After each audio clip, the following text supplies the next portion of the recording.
Muy bien, pues buenos días. Ya ha dado paso a José y ya está José aquí pasado. Y la verdad es que, bueno, venir a la iglesia es una bendición, pero el señor Salellas no decía un culto, se refería al culto de oración. El que se pierde el culto de oración se pierde una bendición. Yo lo recuerdo mucho porque de verdad lo que has dicho tú sí que tienes razón. El viernes pasado fue una gran bendición asistir al culto de oración. Bueno, él sabe lo que hace. Hemos cantado, acabamos de cantar. Y la verdad es que cuando uno tiene que subir aquí a predicar y ve que las cosas se van resolviendo, van diluyéndose de forma que está en consonancia con lo que tú quieres decir, esto te confirma que lo que quieres decir pues es algo que el Señor ha puesto en tu corazón con un sentido y para beneficio de la Iglesia. Y yo espero que esta mañana pues salgamos de aquí beneficiados todos, los que escuchamos y bueno, aquellos que estamos aquí, que hemos tenido el privilegio de venir aquí. Para mí, el privilegio es para mí venir y poder venir. Y sinceramente yo me siento muy cómodo y muy a gusto entre vosotros, aunque no predique, ¿eh? Estoy aquí y me siento muy bien y porque sinceramente lo digo sin que tenga un sentido de propiedad. Es mi iglesia. Es mi iglesia. Y os llevo en el corazón a todos y a la iglesia en general. Por lo tanto, cuando estoy aquí, estoy en mi casa. ¿Vale? O mejor, a ver, porque no tengo discusiones como con Estrella.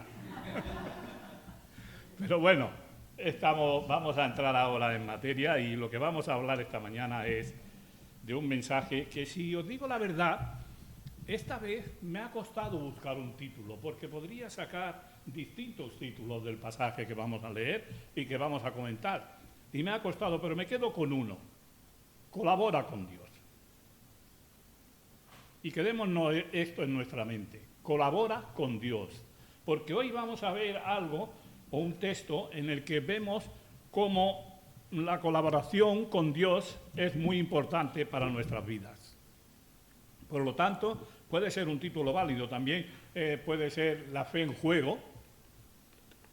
Y yo puse no te quedes sentado, que también puede ser otro título. Pero vamos a quedarnos con el primero. Colabora con Dios.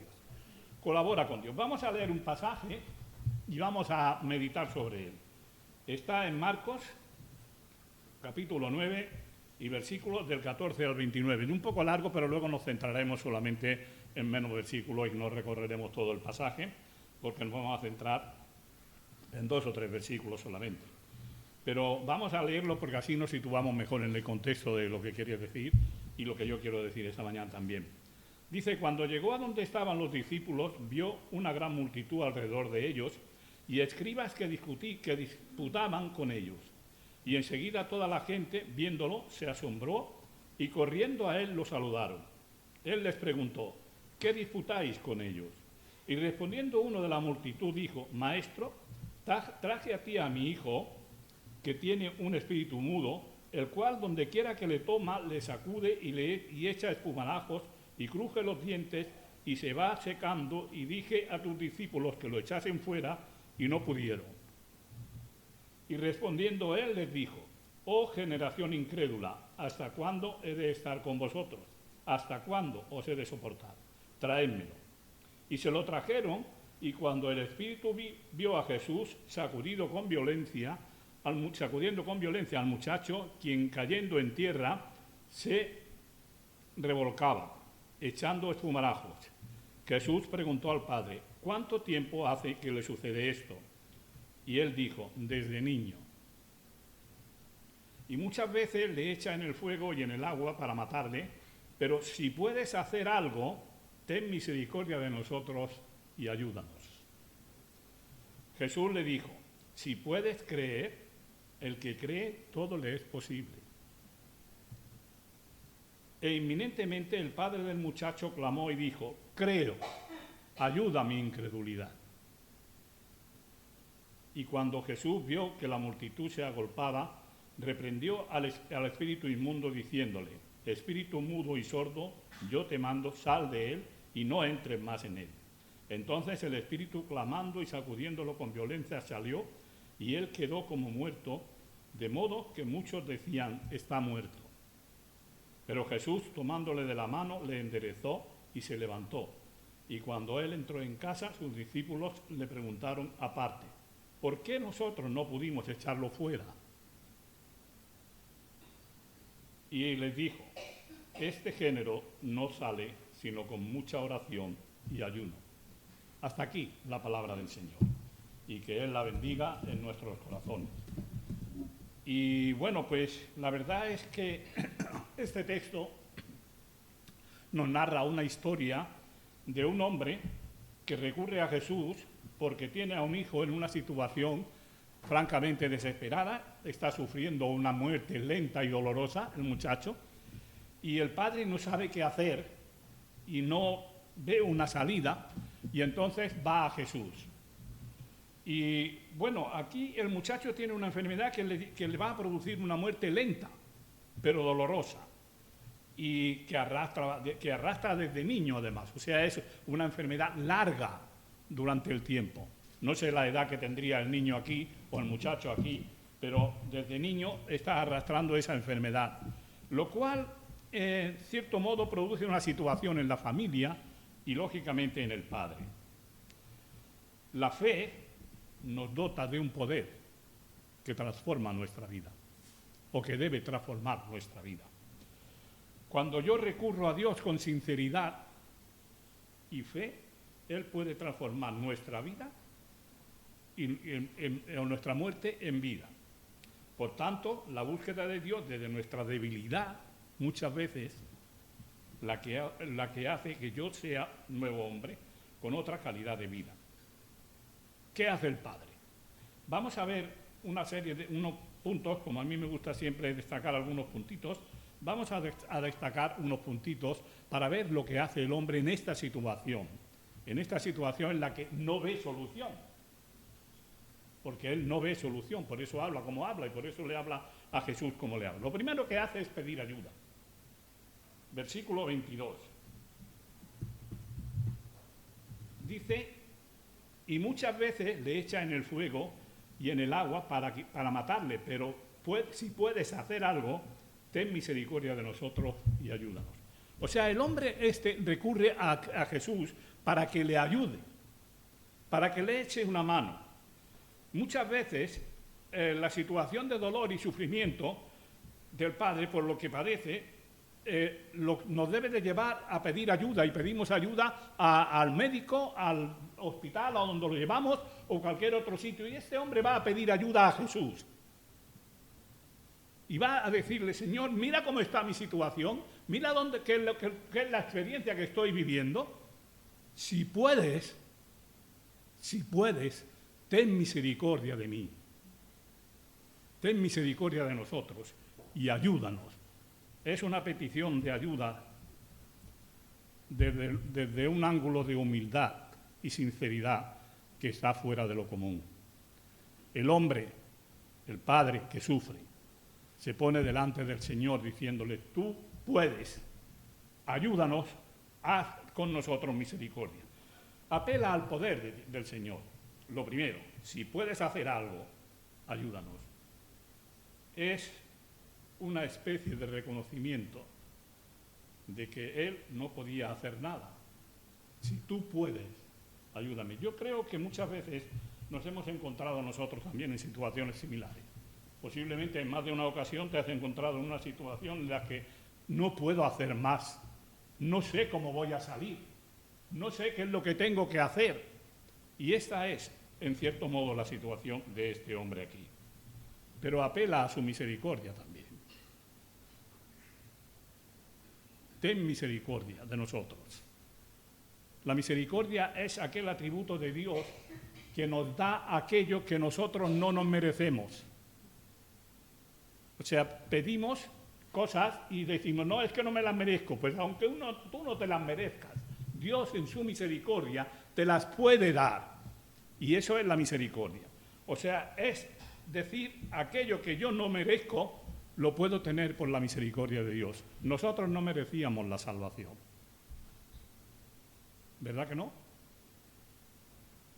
Sin embargo, Dios nos dio la salvación.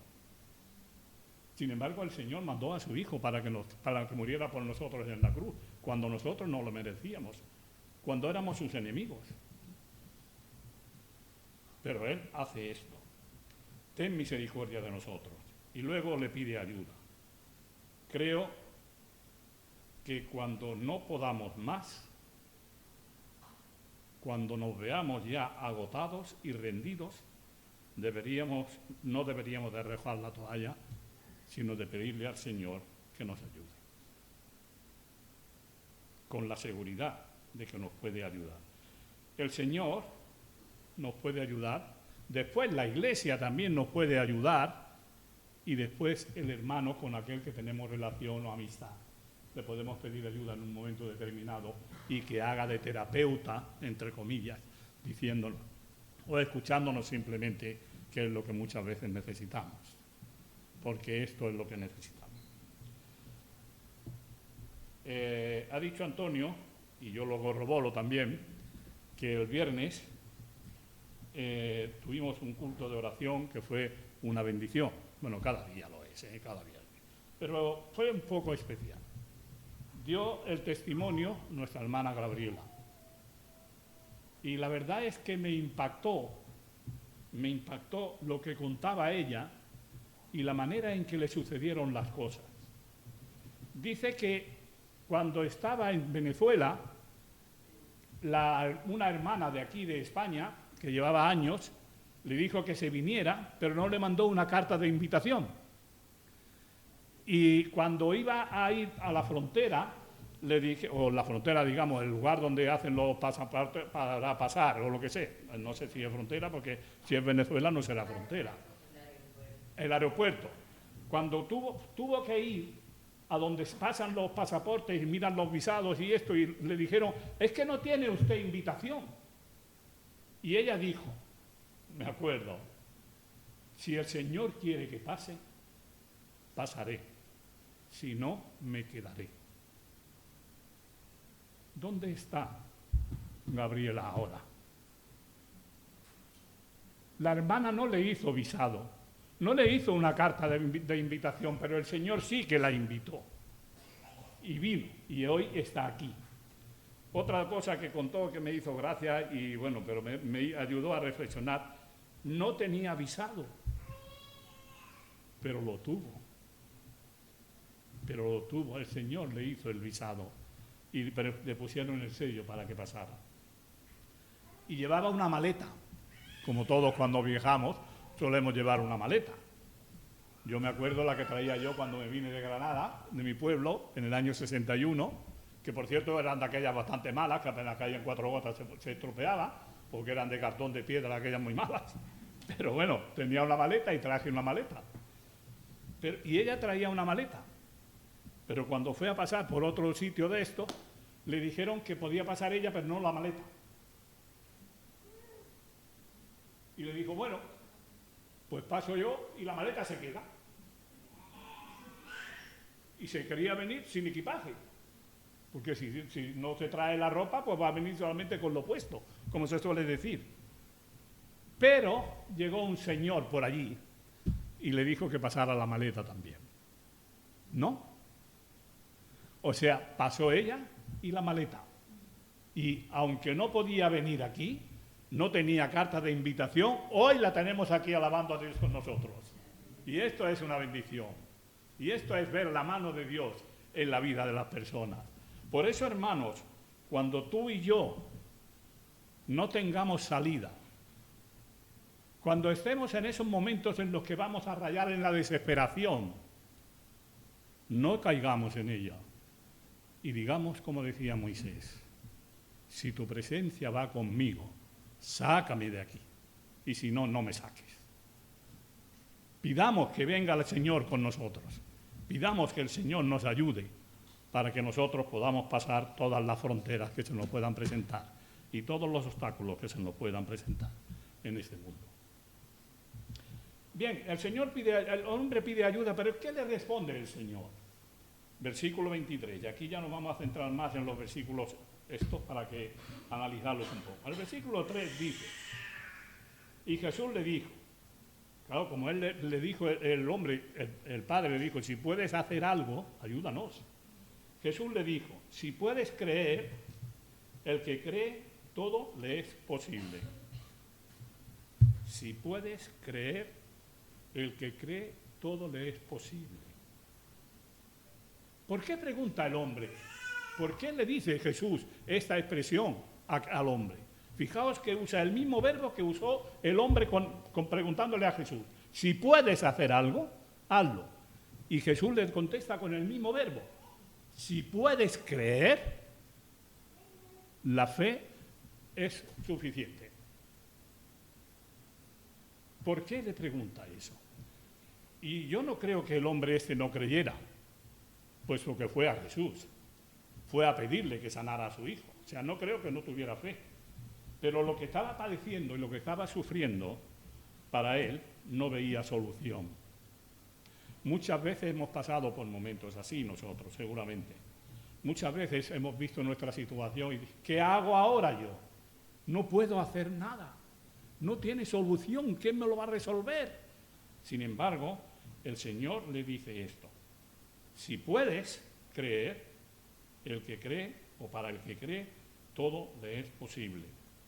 Si dudas, hermano, si no lo puedes hacer, si te ves en el límite de la situación, si te ves que ya no puedes más, pide ayuda a Dios. Pide ayuda a Dios, porque seguro que te la va a dar. Tú y yo, tal vez no, pero el Señor sí nos puede sanar. Porque Él sanó al hijo del padre aquel que le estaba reclamando y te puede sanar a ti y me puede sanar a mí. A veces, hermanos, podemos tener enfermedades que no sean tan aparatosas como la que tenía este muchacho que se revolcaba por el suelo. Posiblemente era una epilepsia o una esquizofrenia o algo por el estilo, o alguna enfermedad neurótica, pero podemos tener otro tipo de enfermedades de las que no podamos salir o creamos que no podemos salir. Pero con el Señor siempre podemos salir, porque Él nos va a sacar. Tal vez tú y yo no, pero Él sí, porque Él puede. La respuesta del padre. Inmediatamente el padre del muchacho clamó, creo, ayuda a mi incredulidad. Pero bueno, si este hombre creía, y por eso fue a Jesús, porque creía que Jesús le podía hacer, ¿cómo es que está pidiendo que le ayude en su incredulidad? ¿Cómo es que le está diciendo, ayuda a mi incredulidad, si estoy aquí precisamente porque confío en ti, para que pueda yo sanar a mi hijo, para que se pueda hacer mi hijo sano? ¿Cómo es que estaba siendo incrédulo entonces? Por lo que ya he dicho antes. Porque él no veía una solución posible para su problema. Y por eso no creía que se fuera a resolver. Aunque sí, posiblemente pensaba que el Señor sí podía. Hay un detalle muy significativo aquí. Él fue a los discípulos primero. Y los discípulos normalmente hacían lo que hacía el maestro. La escuela que inventó Aristóteles precisamente, que era la de llevar a los discípulos por Viena y enseñarles las cosas y hacer las cosas directamente, que es la escuela peripatética que se llama, que es la inventada por Aristóteles, era enseñar a los discípulos a hacer lo que el maestro hacía. Y entonces el hombre debió pensar, bueno, perdón, si son los discípulos y el maestro hace esto, ellos también lo podrán hacer. Y no pudieron. Y no pudieron hacerlo. Y en base a esto es por lo que él dice, si puedes, porque tus discípulos no han podido, pero tú si puedes, haz esto conmigo. Por muy grande, hermanos, que sea mi problema, por muy grande que sea la situación que yo estoy viviendo, por muy conflictiva que sea, con mi fe y Dios tengo la solución. Con mi fe y Dios tengo una solución. Y otra cosa que veo aquí es el proceso de salvación. Es muy significativo y me encanta, la verdad, este versículo. Ya lo comenté el otro día con Sara también, el versículo que dice, el 27. Y cuando está en esta situación, el proceso de salvación el Señor lo hace a dos escalas. Una, un poco a distancia. Empieza echando el espíritu inmundo del que lo tenía, del chico. En este caso ni le toca siquiera. A distancia. Espíritu inmundo, yo te mando, sal de él y no vuelvas más. Y el espíritu inmundo salió del chico y quedó liberado de esto. Sal y no entres más en él, versículo 23. O sea, no solamente lo saca, sino que además no le va a permitir que entre más en él. Y esto es muy significativo, hermanos. Cuando a mí me saca el Señor de algo, no debo devolver a ese algo, porque el Señor me saca para siempre, para que no entre más en mí eso que yo tengo que dejar y que tengo que sacar. El muchacho parece ser que estaba muerto o como muerto, la impresión que daba es que estaba como muerto. En algunas versiones, por ejemplo en la de Jerusalén, que yo siempre suelo consultar y suelo consultar algunas más, ponía que la gente que lo veía en el suelo tirado pensaba, ha fallecido. Si no se movía, si estaba quieto allí, pues había fallecido. Para la gente es que había fallecido. Y sin embargo, esta es la segunda fase de la salvación. Aquí la hace ya en contacto directo con el necesitado. El versículo dice, pero, el famoso pero, que a mí me gusta tanto, porque el pero es aquello que desmiente lo anterior, a pesar de que la gente creía que estaba muerto, pero no estaba muerto. Cuidado, tú puedes pensar que sí, pero no es así. Y dice que entró en contacto con él, tomándole de la mano. Voy a intentar ilustrarlo, a ver si puedo, si no me caigo de aquí antes. Imaginaos. Estamos. Le tiende la mano y lo endereza. Y después, ¿qué dice? ¿Qué dice? ¿Qué continúa diciendo el versículo? Se levantó. ¿Quién? El chico. El que estaba muerto. Por eso yo he dicho que colabora con Dios. Porque Jesús le tiende la mano y lo endereza, lo pone derecho. Enderezar es poner derecho a una cosa que está torcida. Pero no lo levanta. Se levanta él. Y esa es la expresión que se usa aquí. Se levanta él. Y además, en la versión de Jerusalén, dice, él se puso en pie. El enfermo. El que tenía el espíritu inmundo dentro. No lo puso el Señor, no lo levantó el Señor lo enderezó. Y en el griego, que suelo mirar también, la expresión que se usa es una expresión que quiere decir hacer las cosas por uno mismo. Automático, yo me muevo. En este caso, quiere decir que el sanado también colaboró en su curación. Y por eso yo he titulado al final, colabora con Dios. Cuando yo quiero salir de una situación determinada, debo pedirle ayuda a Dios, debo confiar en Dios, debo depositar mi fe en Dios, pero también yo debo colaborar. También yo debo colaborar en ello. ¿Que Dios me va a ayudar? Lo tengo claro, pero yo no puedo quedarme quieto tampoco. Debo de intentar levantarme. Pues seguro que Él puso los pies y encorvaría las rodillas para tomar impulso y levantarse. Y creo, hermanos, que esto es lo que nosotros debemos de tener muy en cuenta. Dios quiere sanarnos. Dios quiere que tengamos una vida coherente, una vida sincera, una vida entrañable, una vida amorosa, una vida de relación estrecha con Él. Pero nosotros tenemos que poner de nuestra parte. A veces decimos que somos los pies, las manos y la boca de Dios. Y es verdad. Pero si no usamos los pies, la boca ni las manos, no nos moveremos. El endemoniado se levantó. Él. Se levantó él. Y pudo caminar y ya no estuvo más enfermo. Por lo menos ya no se habla más de la enfermedad de él. Sinceramente, hermanos, que el Señor nos ayude a salir de nuestros problemas, a salir de las situaciones que tenemos, que posiblemente pues deberíamos de salir con más facilidad si nosotros colaboráramos, porque los primeros beneficiados vamos a ser tú y yo, vamos a ser nosotros. Por lo tanto, colaboremos con Dios cuando tengamos dificultades y salgamos de ellas lo más pronto posible.